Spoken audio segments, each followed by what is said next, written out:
کی ہو رہی ہے، وحدت کی ہو رہی ہے، اتحاد کی ہو رہی ہے، اور اتفاق سے جناب مصطفیٰ کمال صاحب یہاں تشریف فرما ہے۔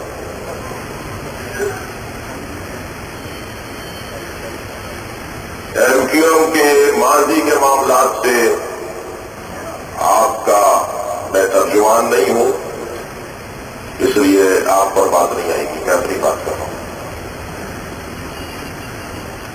میں تو مطمئن نہیں تھا، میں خوش نہیں تھا، میرا جو ریکارڈ ہے 10 سالہ ریکارڈ ہے میرا ان کے رویوں کے اوپر۔ ان کے سامنے ظلم ہوتا رہا، یہ دیکھتے رہے، ان کے سامنے زیادتیاں ہوتی رہی، یہ دیکھتے رہے۔ سالہ عاشورہ پیش آیا، یہ کراچی کے ناظرین تھے۔ اب کیا ہوا، کیسے ہوا، مگر یہ ہوا کہ یہ علیحدہ ہو گئے، اور وہ جو پاکستان کی سالمیت کو ٹھیس پہنچانے والا پہلو تھا وہ روشن اور واضح ہو گیا۔ ہم حب وطن اور وطن سے محبت کو ایمان کا حصہ جانتے ہیں۔ ہم بہت ساری چیزوں کو نظر انداز کر سکتے ہیں اور نظر انداز کرتے آئے۔ ہم نے لاشوں پہ لاشیں اٹھائے، جنازوں پہ جنازے اٹھائے، مگر ماتم اور گریے کے علاوہ اسلحہ نہیں اٹھایا۔ لیکن جب بات پاکستان کی سالمیت کی آئے گی تو یہ ایک ایسا موضوع ہے کہ ہم پاک فوج کے ساتھ کھڑے ہیں اور پاکستانی ریاست کے ساتھ کھڑے ہیں، اور پاکستانی ریاست ہم سے ہے، ہم ان سے ہیں۔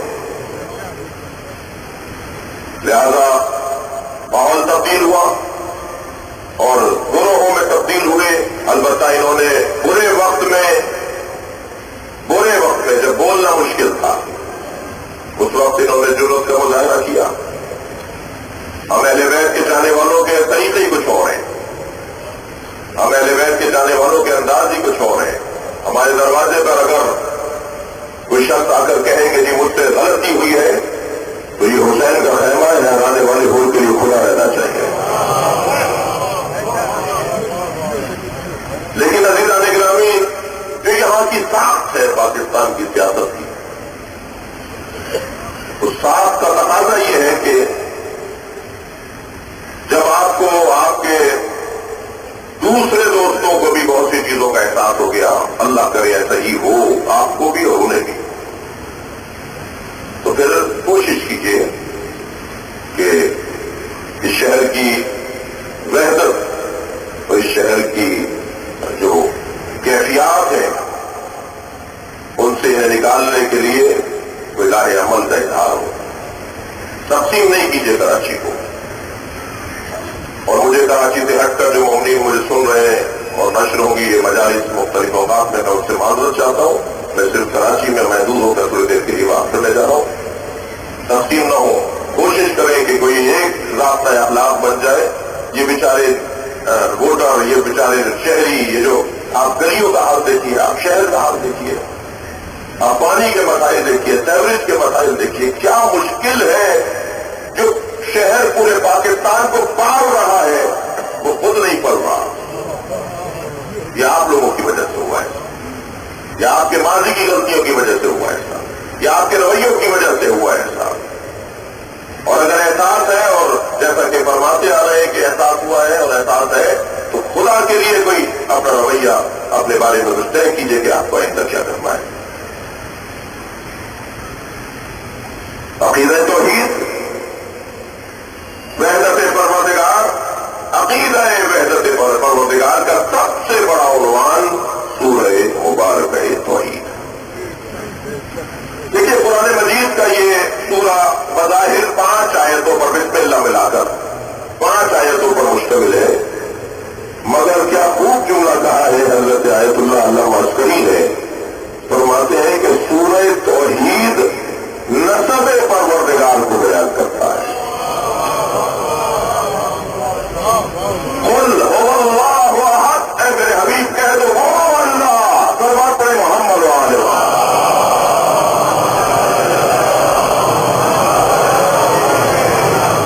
احد ہے، واحد نہیں، احد، آگے بات آئے گی، مگر میں نے کل آپ سے کہہ دیا تھا کہ اس کے فضائل پر بھی بات ہونی ہے. فضائل دو طرح کے ہوتے ہیں، فضائل وحبی ہوتے ہیں، فضائل کسبی ہوتے ہیں. اللہ نے قرآن اور اہل بیت کو، نبی اور خاندان نبی کو فضائل وحبی عطا کی ہے، اور ہم لوگوں کے لیے جو فضائل کا دروازہ کھلا ہے وہ کسبی فضائل کا دروازہ کھلا ہوا ہے. میں چاہوں گا تو مجھے فضیلتیں نصیب ہوں گی. مثلا میں پیدائشی جاہل ہوں، میں چاہوں گا تو میرے اندر علم آئے گا. مثلا میں پیدائشی غیرت نہیں رکھتا، میں نے کئی بات کر چکا ہوں، اگرچہ آپ کا ایک بہت بڑا صفحہ نہیں تھا کل کی مجلس میں. جی، غیرت چاہوں گا تو میرے اندر آئے گی، عزت چاہوں گا تو میرے اندر آئے گی، شجاعت چاہوں گا تو میرے اندر آئے گی، سخاوت چاہوں گا تو میرے اندر آئے گی. سخاوت، غیرت، عزت، علم، سخاوت، شجاعت، یہ فضائل کا عنوان رکھتے ہیں. ہم پیدائشی طور پر سخی نہیں ہیں، ہم پیدائشی طور پر صاحب عزت نہیں ہیں، ہم پیدائشی طور پہ عالم نہیں ہیں، مگر 14 کو اللہ نے پیدائشی طور پہ عالم بھی بنایا ہے، سخی بھی بنایا ہے، شجاع بھی بنایا ہے، صاحب عزت بھی بنایا ہے، عالم بھی بنایا ہے. یہ دنیا میں جب آتے ہیں تو کہتے ہیں تورات سناؤ، زبور سناؤ، انجیل سناؤ، قرآن سناؤ.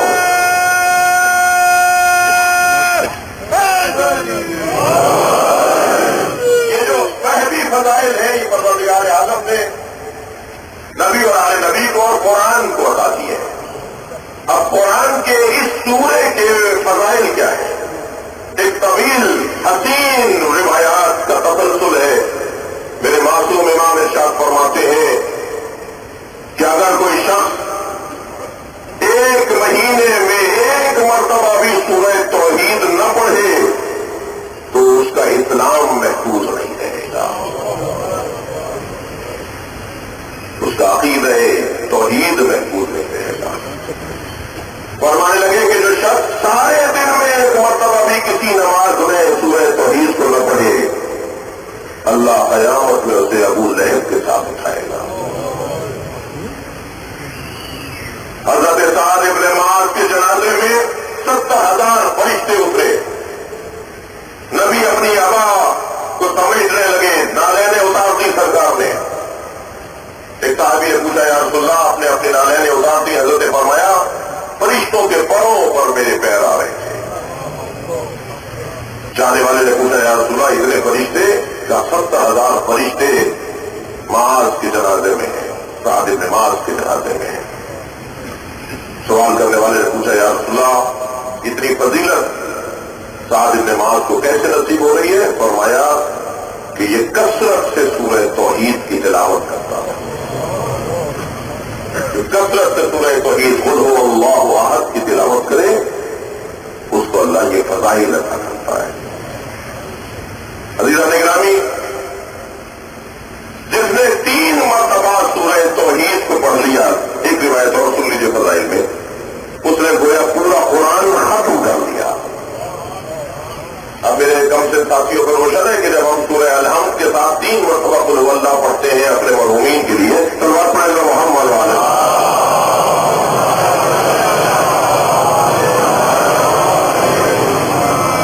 اس کا ایک موٹا سبب یہ ہوتا ہے کہ ہم پورے قرآن کا ثواب اپنے مرنے والے کو بخشنا چاہتے ہیں. اچھا، سورہ الحمد کے ساتھ 3 مرتبہ سورہ توحید کیوں؟ سورہ توحید پورا قرآن ہے، سورہ الحمد کیوں؟ لقد آتینا سبعا من المثانی وقرآن العظیم. اللہ اکبر. صبح کی مجلس کا بیان ہے ہمارا سورہ الحمد کی تفسیر. اللہ نے پورے قرآن کے برابر سورہ الحمد کو قرار دیا ہے. قرآن کہہ رہا ہے سورہ زخرف کا ارشاد ہے وَلَقَدْ آتَيْنَا سَبْعًا مِنَ الْمَثَانِي، یہ جو 7 آیتوں والا سورہ ہے یہ ہم نے آپ کو عطا کیا ہے، وَالْقُرْآنِ الْعَظِيمِ، اور ہم نے آپ کو قرآن عظیم عطا کیا ہے.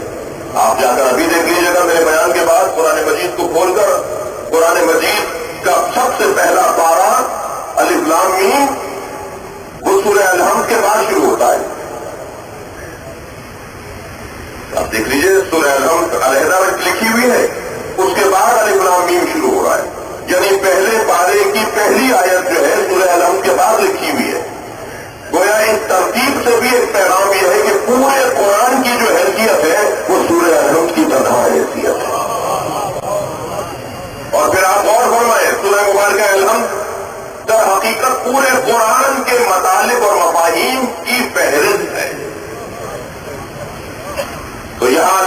ارشاد فرما رہا ہے سب ہم من المثانی، یہ 7 آیتوں والا سورہ قرآن العظیم یہ ہم نے اب یہ قرآن 3 مرتبہ سورہ الحمد پر سورہ توحید پڑھیں گے تو پورا قرآن 1 مرتبہ سورہ الحمد پڑھیں گے تو یہ گویا آپ نے پورا کلام الہی اپنے مرنے والے کو بخش دیا۔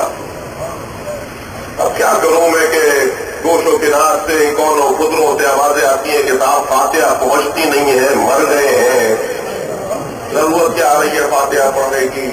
بعض ہمارے دوستوں کے ہم جب تعزیت کے لیے جاتے ہیں تو ہمارے کان میں پھونک دیا جاتا ہے جی ہاتھ اٹھا کے فاتحہ مت پڑھیے گا، ان کو اچھا نہیں لگتا ہے۔ یہ کہتے ہیں جی مر گئے ہیں، فاتحہ تو پہنچتی نہیں ہے، ضرورت ہی نہیں ہے۔ میں تو آپ کی اور اپنی بات کر رہا ہوں، میں سرکار کے روزے پر جب گیا اور سلام کرنے لگا تو کہنے لگے کہ ایک سلام کہہ کے دوسرا سلام اپنی پسند کا مت کہو اس لیے کہ پہنچتا نہیں ہے۔ الجھنا شروع ہو گئے ہمارے ساتھ، باہر نکلا جنت البقیع کی طرف جاتے ہوئے، وہ جو صاحب مجھ سے بحث کر رہے تھے وہ مصری تھے، مصر سے آئے ہوئے تھے۔ گفتگو کچھ آگے بڑھی، میں نے کہا جی سلوات نہیں پہنچتی، سلام نہیں پہنچتا، کہنے لگے نہیں مر گئے، کوئی سلوات سلام نہیں پہنچتی۔ میں نے کہا آپ کے والد زندہ ہے؟ کہنے لگے جی ہاں زندہ ہے۔ میں نے کہا آپ کے دادا زندہ ہے؟ کہنے لگے نہیں انتقال ہو گیا۔ میں نے کہا ان پہ اللہ کی لعنت ہو۔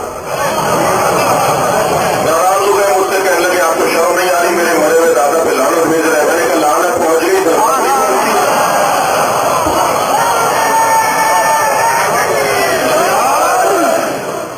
سلوات پڑھیں گے محمد و آل محمد۔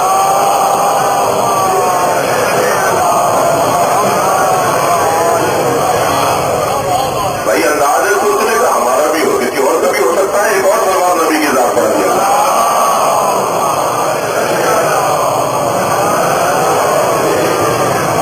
قرآن مجید کی تلاوت کا ثواب، میں تو کہتا ہوں جی ہمارے ہاں کا جو انداز ہے، میں ایک اور تھوڑی گنجائش دے دیتا ہوں اپنے ان دوستوں کو کہ یہ جب ہم ہاتھ اٹھا کر سورہ فاتحہ پڑھ رہے ہوتے ہیں، سورہ توحید پڑھ رہے ہوتے ہیں مرنے والوں کے لیے، تو یہ پہنچے گی نہیں پہنچے گی یہ علمی بحث ہے، یہ اللہ جانے، مردہ جانے، پڑھنے والا جانے۔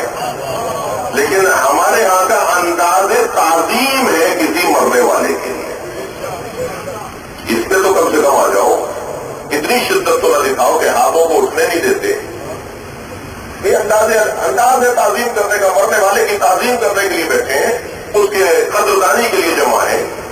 اور اس سے بالاتر اور بات تو یہی ہے کہ ہم اللہ کو کریم مانتے ہیں اور اللہ سے اس کے کرم کا تقاضا کر رہے ہوتے ہیں ہاتھوں کو اٹھا کر۔ آپ لوگ کچھ تھکے تھکے سے تھپا سے بیٹھے ہیں،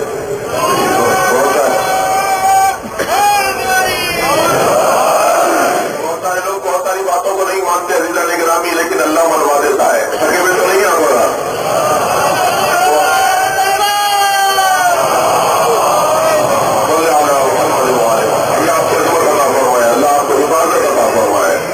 اللہ آپ کو رزق میں عزت میں آپ کی اضافہ فرمائے۔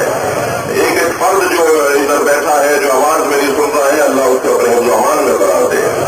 بہت سارے لوگ بہت ساری چیزوں کو مانتے نہیں ہیں مگر اللہ منوا دیتا ہے۔ آپ دیکھیے بہت سارے لوگ وسیلے کو مانتے نہیں ہیں مگر ہاتھ اٹھا کے دعا ضرور کرتے ہیں۔ یہ کیا ہے؟ وسیلہ نہیں ہے تو یہ کیا ہے؟ جب حضرت یوسف کو کنویں میں ڈال دیا نا ان کے بھائیوں نے، تو پکار رہے تھے یا اللہ میری مدد کر، یا اللہ میری مدد کر۔ جبریل نازل ہوئے، جبریل نے فرمایا ہے یوسف اگر تم بچنا چاہتے ہو تو ذرا اپنا ہاتھ پھیلاؤ اور اس پہ غور کرو، 5 انگلیاں ہیں، 14 پن ہیں۔ اللہ نے یہ پوری کائنات 5 اور 14 کی وجہ سے بنائی ہے۔ یہ اللہ نے بنایا ہے بھائی، یہ خود بخود نہیں بنی یہ چیزیں، اس میں رموز ہیں، نشانیاں ہیں، علامتیں ہیں، کچھ استعارے ہیں، کچھ کنائے ہیں، اس پہ غور کرو۔ نہیں مان رہے، خبروں پہ جانا بیٹا تھا بھائی۔ اللہ آپ سب کو نبی کا مزار دکھائے اور اللہ آپ سب کو جنت البقیع وہ اجڑی ہوئی قبریں بھی دکھائے۔ اور آج کی اس مجلس میں یہ بھی سب دعا کر کے جائیں کہ ہماری آنکھوں کے سامنے وہ مزار بنے جو مزار 1924 میں گرائے گئے تھے، ابن بطوطہ کے سفر نامے میں لکھے ہوئے ہیں، ابن خلدون کے سفر نامے میں ان مزاروں کی تصویریں موجود ہیں۔ میں اس بحث پہ یہ میرا مضمون نہیں ہے کہ یہ کیا، لیکن بہت سارے لوگ کہتے ہیں کہ مزاروں پر نہیں جانا چاہیے اور مزارات پہ جانا بدعت ہے فلاں۔ میں ان سے شدت کو کم کرنے کی دعوت دے رہا ہوں، شدت کو کم کریں۔ یہ جائیداد کو سما کے کرنا، گرا دینا، ان کی بے حرمتی کرنا، اس پہ ذرا شدت میں کمی لے کر آئے. آپ نہیں مانتے مزار کو، اللہ منواتا ہے. مثال دینے جا رہا ہوں. خانہ کعبہ کا طواف کر کے آئے ابھی جناب مصطفیٰ صاحب. اللہ تمام حاجیوں کی عبادتوں کو قبول فرمائے. خانہ کعبہ تو 4 گوشوں والا عمارت ہے نا، وہ جو جترتیا پوشی، جترتیا چادر اڑی ہوئی ہے، وہ 4 گوشوں والا مربع ایک عمارت ہے نا جو خانہ کعبہ ہے. اس کے ساتھ جو ناٹی سی دیوار ہے، وہ چھوٹی سی دیوار ہے جسے حتیم کہتے ہیں، وہ تو خانہ کعبہ نہیں ہے. مگر اس کا طواف نہیں کرو گے تو طواف باطل ہو جائے گا. وہ حاجرہ اور اسماعیل کی قبریں متوانوں میں طواف کرواؤں گا. صلوات پڑھے محمد و آل محمد.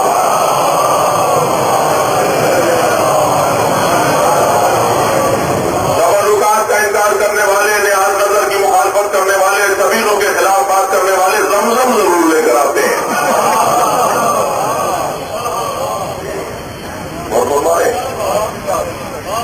عزیزان گرامی، اللہ کی وحدانیت کے بہترین عنوان سورہ مبارکہ کے توحید. اب ایک حدیث میں آپ کی سماعتوں کے حوالے اور آپ کی سماعتوں کو نظر کر رہا ہوں، اور وہ حدیث سرکار دو جہاں کی ہے، سنی شیعہ نے لکھی ہے، اور ویسے بھی ہمارے یہاں کوئی ایسی بات نہیں ہوتی، نہیں ہونی چاہیے جو ہمارے بھائیوں کی کتابوں میں نہ ہو. اسلامی کتابیں، مذہبی کتابیں، سب میں جو چیز موجود ہو اسے یہاں بیان کیا ہے. اور حدیث کیا ہے سرکار کی؟ سرکار فرماتے ہیں یا علی مثل کا مثل قل هو اللہ احد. یا علی تمہاری مثال قل هو اللہ احد جیسی ہے. میں بہتوں کے چہروں کی زیارت نہیں کر رہا، لیکن تھوڑا سا توجہ چاہوں گا. نبی نے عزیزان گرامی ساری زندگی جو کچھ پہنچایا ہے اس پہ سینکڑوں جلدوں میں تفسیر اور سیرت بیان ہو سکتی ہے. لیکن اگر 2 کلمات میں کوئی پوچھے کہ نبی نے ساری زندگی جو کچھ پہنچایا اس کا محور اور مرکز کیا تھا، تو سرکار دو جہاں نے ساری زندگی یا اللہ کی وحدانیت پہنچائی ہے یا علی کی ولایت پہنچائی ہے.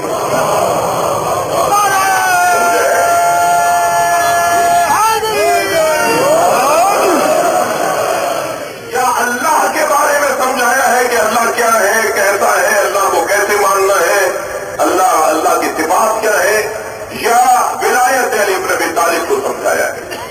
حتیٰ اپنا اعلان کرنے سے پہلے، نبوت کا اعلان کرنے سے پہلے دعوت النشیرہ میں فرمایا میں ایک اہم کام کرنے جا رہا ہوں، میری مدد جو کرے گا وہی میرا جانشین ہوگا. اور آپ نے اپنے اعلان کے ساتھ جب مولا نے اعلان کیا کہ یا رسول اللہ میں آپ کی مدد کروں گا، تو فرمایا کہ یہ میرا وزیر ہے، وزیر ہے، خلیفہ ہے، جانشین ہے. جی اب مولا علی کو سمجھانے کے لیے نبی نے بہت ساری تشبیہات کا سہارا لیا ہے. کبھی فرمایا مثل علی کمثل القمر اذا طلع اضاءت الظلم. علی کی مثال چاند جیسی ہے، جب چاند چمکنے لگتا ہے تو ظلمتیں بھاگنے لگتی ہیں. مولا علی کو چاند سے مشابہ قرار دے دیا سرکار نے. کبھی سرکار کی حدیث، میں بار بار تکرار نہیں کروں گا کہ یہ تمام مسلمانوں کی کتابوں میں یہ مولا علی کے فضائل موجود ہیں. کبھی فرمایا مثل علی کمثل الراس من الجسد. علی کی مثال ایسی ہے جیسے سر اور بدن کو ہوتی ہے، اور فرمایا کہ میں علی کا بدن ہوں، علی میرا سر ہے. مجھے اگر کوئی پہچاننا چاہتا ہے تو علی کے ذریعے سے مجھے پہچانے. کبھی نبی نے فرمایا مثل علی کمثل الرد من القمیص. جیسے قمیص میں بٹن لگاتے ہو، جیسے کپڑوں کو سنبھالنے کے لیے پٹکا باندھتے ہو، ایسے علی کی مثال میرے ساتھ ہے. کبھی فرمایا مثل علی کمثل الکعبہ. بھائی تھک تو نہیں رہنا بولا، تھوڑی گردن ہلا دیجیے. صلوات پڑھے محمد و آل محمد.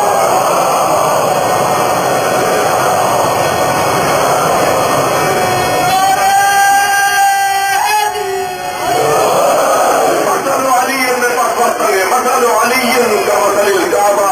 علی کی مثال خانہ کعبہ جیسی مثال ہے. یزور ولا یزار. سب کعبے کا طواف کرتے ہیں، کعبہ کسی کا چکر نہیں کاٹتا.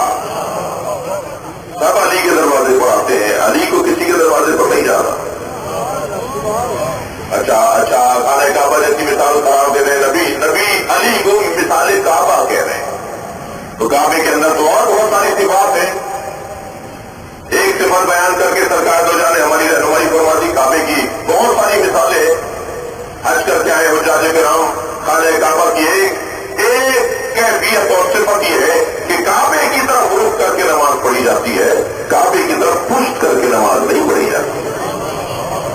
تو علی کو چھوڑ کر اللہ کی عبادت نہیں ہوگی۔ جب تک میرے اور آپ کے دل میں محبت علی نہیں ہوگی اس وقت تک پروردگار عالم کی عبادت قابل قبول نہیں ہے۔ اچھا، خانہ کعبہ سے مثال اور مثل قرار دیا مولا علی کو، تو آپ ذرا توجہ چاہوں گا آپ سے، آپ ذرا غور کریں۔ آپ خانہ کعبہ کو 4 تصویروں میں تبدیل کر سکتے ہیں، ہر چیز کو، جس میں سے کعبہ بھی ہے۔ مثال کے طور پر آپ کہتے ہیں جی میں اس کی صورت قطبی بنانا چاہتا ہوں، تو کعبے کی صورت قطبی کیا ہے کہ کعبہ لکھیں آپ، تو یہ جو لکھا ہوا ہے قطباً جو آپ نے کعبہ لکھا ہے اسے صورت قطبی کہتے ہیں۔ کبھی صورت ذہنی ہوتی ہے کعبے کو سوچنا، کبھی صورت لفظی ہوتی ہے کعبے کو بولنا۔ یہ 3 صورتیں جو ہیں اس وقت کارگر ہیں جب کعبے کو جا کے لمس کریں، طواف کریں، کعبے کو دیکھیں، کعبے کے قریب جا کر محسوس کریں، تب جا کے کعبہ بولنا، کعبہ لکھنا، کعبہ سوچنا فائدہ پہنچائے گا۔ ایسا ہی ہے یا نہیں عزیزان گرامی؟ لیکن کعبے کو تو 3 صورتوں کو ادا کرنے سے آپ کو ثواب نہیں ملے گا، عمرہ اور حج آپ کا مکمل نہیں ہوگا۔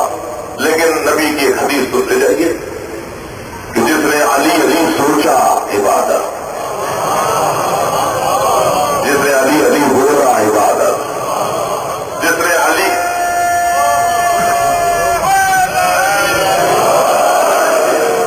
ذکر علی یہ عبادت، جس نے اپنی زبان پر علی کا ذکر کیا اس نے اللہ کی عبادت کی ہے۔ یہ سرکار کی حدیث، اللہ اکبر۔ لاہور کے ایک بہت بڑے مفتی صاحب مجھے ملے، کہنے لگے مولانا میں نے اپنے مدرسے کا نام مولا علی کے نام پہ رکھ دیا، ایک کتاب بھی سرکار مولا علی کی شان میں لکھ رہا ہوں۔ بہت بڑے مفتی صاحب ہیں، ہمارے عزیز ہیں، دوست ہیں۔ میں نے کہا حضور اس کے پیچھے کوئی عزت اور حکمت؟ کہنے لگے میرے ایک نماز گزار سے 20 سال سے میرا جمعے کا خطبہ سن رہے تھے، ایک دن مجھے انہوں نے آ کے جھنجھوڑ دیا۔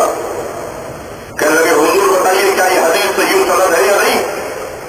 کہ زینوا مجالسکم بذکر علی بن ابی طالب، اپنی مجلسوں کو علی کے ذکر سے زینت دیا کرو۔ میں نے کہا بالکل صحیح حدیث ہے، نبی نے فرمایا کہ اپنی ملاقاتوں کو علی کے ذکر سے زینت دیا کرو، اٹھتے بیٹھتے علی کی بات کیا کرو۔ یہ حدیث بالکل صحیح ہے۔ کہنے لگے میں آپ سے کے پیچھے 20 سال سے نماز پڑھ رہا ہوں، آپ تو اپنے خطبے میں علی کی بات نہیں کرتے ہو۔ مجھے اسے جھنجھوڑ کے رکھ دیا۔ اس کے بعد میں نے طے کیا کہ آج کے بعد کوئی خطبہ نہیں ہوگا جس میں کوئی ایک بات کم سے کم علی کی نہ ہو۔ صلوات پڑھے محمد و آل محمد۔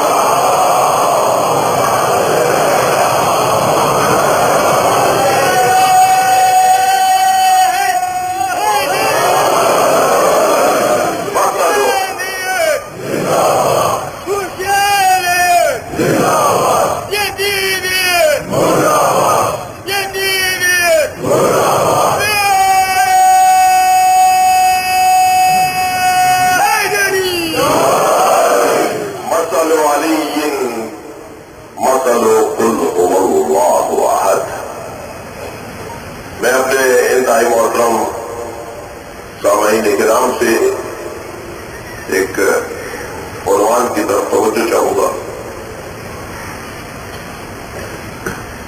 نبی ارشاد فرما رہے ہیں ما عرفناک حق معرفتک، یا اللہ